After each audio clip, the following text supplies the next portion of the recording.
If you think about a castle and it's got this moat around it, it's not easy for other people to break in to either take things or start doing what you're doing, et cetera. So for our companies, that they're already succeeding because they do have some sort of durable competitive advantage. It just lends to the strength that how do we help them succeed? Welcome to Empowered Owners, the podcast that takes you inside Empowered Ventures. I'm your host, Chris Fredericks.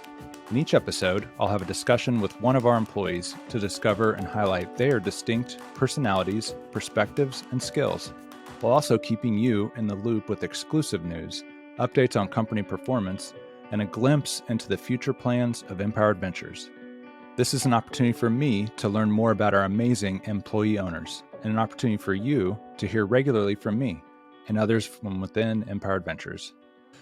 On this episode of Empowered Owners, Chief of Staff Emily Bopp and I talk about our approach to supporting our companies and helping them succeed, which is a big part of what we do at the holding company and something we've put a fair amount of thought into. It's also a question we get asked a lot, so I'm excited to share our thoughts with you. Let's get to the conversation. Hi, Emily. How are you today?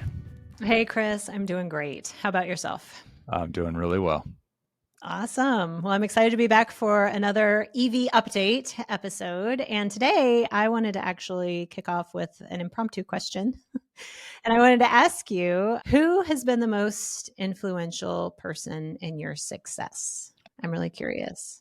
Yeah, great question. Obviously, there's a lot of people that have played a part in me just being fortunate to be where I'm at today. And definitely one person that stands out in my career is Dick Hansel. He was one of the founders of TVF, Top Value Fabrics. And Dick really gave me so much opportunity. I was working in the business as CFO, and the opportunities Dick gave me to grow and learn, and he empowered me so much and trusted me so much that ended up leading to the ESOP creation at TVF and ultimately where we're at today. So I'd have to say Dick Hansel. Yeah. And so I heard you say he gave you a lot of opportunity. Like, what does anything else come to mind what was it about that relationship that empowered success? Yeah, he believed in me in many ways before I did. So he saw potential in me that I wasn't necessarily seeing. And he told me about that potential that he was seeing. And he encouraged it, supported me to take on more responsibilities, challenged me a lot. He was a pretty challenging leader. And with where I was at the time, it was the combination of being challenged, but also being empowered and trusted and encouraged to take on more that really unlocked, I think, some creative energy in me and some aspirational energy in me to grow and have an exciting and interesting career ultimately. It's so powerful to be believed in, to be encouraged, to be challenged, to be trusted. I love all of that. And the reason why I'm asking is because this episode is all about how we at EV help our companies to succeed. And so, just given that that's been your experience personally, how much of that sort of bleeds over into our approach with our companies? There's like a direct connection for sure. Sometimes I'm hesitant to use the word too much, but it's truly an empowered approach that we take with our companies. Not all investors or groups that buy and own companies truly empower and trust and lean into this kind of a model where the leaders of our companies, the employees, the workers of our companies, they are making it happen. We're not taking on the burden of the day-to-day and the hard work that makes our companies successful. We are not doing that at the holding company, and that's very intentional because we think an empowered approach combined with employee ownership and all those things is what really unlocks so much potential in our businesses.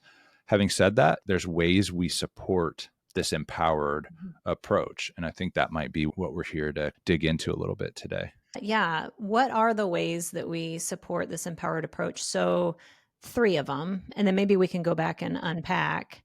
So first, it's really simple. We buy awesome businesses to start with. We buy healthy companies to start with. So, how do we help our companies succeed? We start with really amazing companies in the beginning. We're not buying what they call turnarounds out there in the business world. We're not buying companies that are struggling. So, that's number one. Number two, how we work with and support the leadership of those companies. I'd really love to dig into that a little bit. And then number three would be our community, that all of our companies belong to a family of companies, and there's something very intentional that we do with that community. So, three things: buy awesome businesses, develop a relationship to support those leaders, and then it's the community. Let's go back and talk about some of that if we could. When we say we buy only companies that are already succeeding, what does that mean? I think there's two simple answers to that. One is they do something that's valued by their customers. There's that business is doing something important that the customers want to buy. People want to continue to buy, and we see a track record of that. That's a business that does something that's really of value, and the people in that business are the ones that create that value. And two, that kind of shows up in the numbers. We only buy businesses that have a real track record of financial success. Generally, that's going to be seen by in some sort of a long history. Ideally, this is a business that's been around for quite a few years, has proven that in a steady amount of growth. The revenue is steadily grown over time, and profitability. It's been a very profitable business for a long time, ideally, and we can lean into that track record and know that this business has real value because it has this track record of financial success.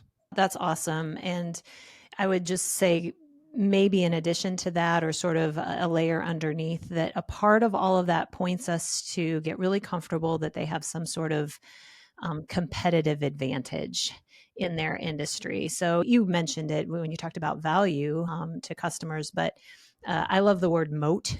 To think about, if you think about a castle and it's got this moat around it, it's not easy for other people to break in to either take things or start doing what you're doing, et cetera. So for our companies, that they're already succeeding because they do have some sort of durable competitive advantage.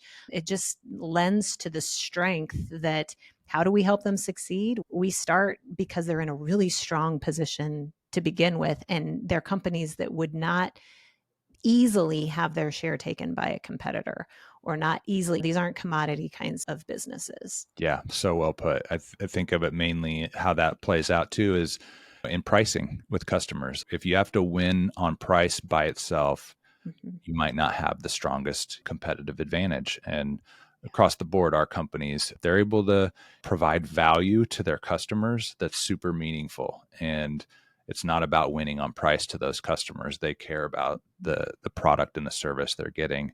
And that's a mutually beneficial relationship ultimately for our companies and their customers. And that's what we like to see. Absolutely. Okay, so that's the first one. We buy companies that are already succeeding. Second one, we work with and support the leadership of those companies to help develop plans for the businesses. So, can you tell us more about how we do that? Yeah, it's a supportive process where we collaborate with leaders to basically be on the same page around what's the plan for this business, the long term plan, the short term plan, meaning like on an annual basis. What do the leadership want to accomplish? How can we support that if needed? What's the financial plan on an annual basis? And when the business is in the middle of the year, just kind of reviewing plans and performance together, and ultimately just working collaboratively to support them as they really work with the team to execute those plans. So I think that's number one, is just making sure we're all on the same page around what are the hopes and expectations for that business. And when we support our leadership, are we getting in and like offering, ooh, I see this over here. Ooh, I see that over there. Or what's our posture? Yeah. True to the empowered model, I guess, is we take a very relationship oriented approach. So it's mostly about being on the same page, earning trust. Hopefully, they know we really care about them as people and we care about their business and their employees. And we're all in this together. We all want to succeed. So there's an alignment around kind of interests. And so we're not trying to find every little thing that we could make a suggestion, or it's because we trust them, we believe in them to do what they're doing and lead their companies. But we also have experience to draw on. There's things that maybe we've seen that some of our leaders may not have seen yet. So our hope in practice, I think it plays out, is that they look to us as someone that's a partner and supportive. And maybe they're asking us questions sometimes. What have we seen? How can we help? But ultimately, we're very much leaning into a trust-based kind of empowered model with our leadership. Mhm. I love that approach. So, the third thing, our community, and this I think is one of the most unique and perhaps just impactful aspects of how we help our companies succeed because of the intentionality that we have toward it. It doesn't happen on accident. So, yeah, let's talk about those subtleties. I mean, our companies belong to the EV family of businesses. So what? How does that help them succeed? Yeah, you could almost imagine a world where they all are just off in their own world doing their own thing and they don't even know each other as people. That would be very easy for that to take place. And we've been super intentional, and you've played a big part in this, in bringing different groups of people together. So far, that's been especially like the leadership teams of the companies and also the employee ownership committees from Mhm. each company. So we've been pretty intentional to start to build those subset kind of communities over the last few years. And we've already seen lots of dividends from that, just in the relationships that have gotten built. And we talk about, we love hearing that people are calling each other directly and not having to go through us. You know, if they have a question, like they just call each other and learn from each other, get inspired from each other. And then there's just this underlying connectivity of everyone being in it together truly, meaning they financially benefit from each other's success. It's a peer group kind of situation where people are truly invested. And they also, I think we've done a great job at working, bringing people together who are really good people, really great Mhm. people. And the camaraderie and the enjoyment people seem to have just getting to know each other. I think that matters too. So there's, not only are we all doing something fun together and get to work with and be inspired by each other, but we get to do it with people we enjoy working with too, both inside our companies and across the companies. So yeah, I think it's a pretty powerful and fun thing that we've been able to foster this peer group kind of approach in this early stage at Empowered Ventures. For sure. And that community beyond the peer group, which is the part that I think is so earth shatteringly amazing. But even beyond that, do we pool resources? Are we empowering success in that way? That's true. Yeah, because we're all part of one bigger whole, we're able to take advantage of some things and pool resources in various ways. We have a shared benefit plan that I think is a real positive across the board. And there's other ways we can tap into outside resources. Maybe we have an executive, a fractional executive that we can talk to and support our companies. Yeah, I think there's a litany of ways that we pool our resources and we create this diversification for our employees through their retirement plans. Yeah, it's definitely not just the soft benefits of community, but the actual pooling of all of our assets too that helps a lot. This has been awesome to hear from you on how we help our companies succeed. Thanks for letting us inside the EV world a little bit and expounding on some of that. I'm looking forward to, in a couple of weeks, taking this conversation a little further. And it's the flip side. What do we do if a company isn't succeeding in spite of all of these things? So, looking forward to picking up part two, so to speak, here in a couple of weeks with you. But for today, thank you so much. Thank you, Emily. See you next time. I hope you enjoyed that conversation with Emily, an inside glimpse it gave you into our philosophy and approach to supporting our companies.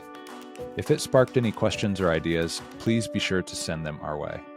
Thank you, Emily, for joining me, and Share Your Genius for producing this episode. Remember, we want to hear from you.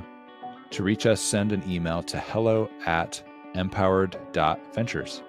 Thanks for tuning in.